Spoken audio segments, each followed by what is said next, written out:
सकारात्मक सोच की ताकत। गांव के एक छोटे से घर में राहुल नाम का एक युवा रहता था। वह बहुत मेहनती था, लेकिन जब भी किसी काम में असफल होता, वह निराश हो जाता और सोचता कि शायद वह कभी सफल नहीं हो पाएगा।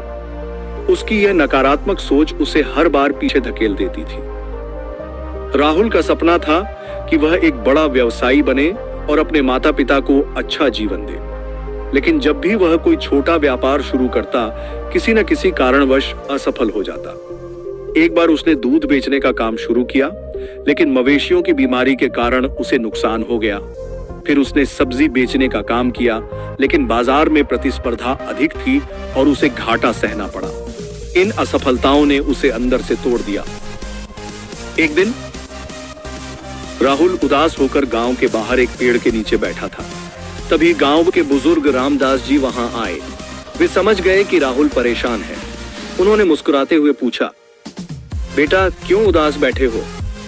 राहुल ने अपने असफलताओं की कहानी सुनाई और कहा, मैंने बहुत कोशिश की, लेकिन मैं हमेशा हार जा हूं। शायद मैं सफल होने के लायक नहीं हूं। रामदास जी हंसते हुए बोले, क्या तुमने चींटी को देखा है?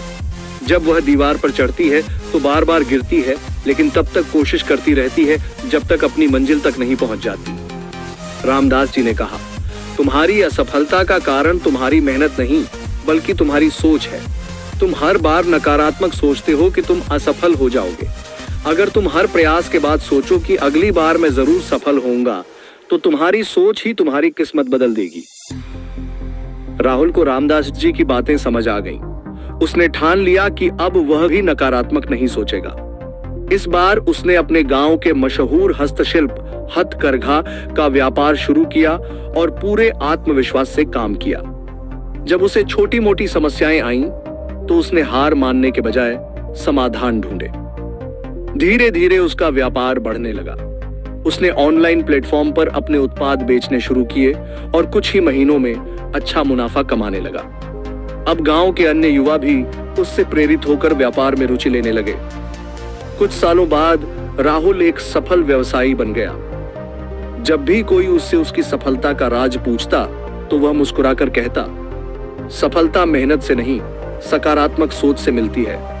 मेहनत तो हर कोई करता है, लेकिन जो अपनी सोच को सकारात्मक रखता है, वही वास्तव में सफल होता है। इस कहानी से हमें यह सीख मिलती है कि हमारी सोच ही हमारी असली ताकत होती है। अगर हम सकारात्मक सोचेंगे, तो कठिन से कठिन हालात में भी सफल हो सकते हैं।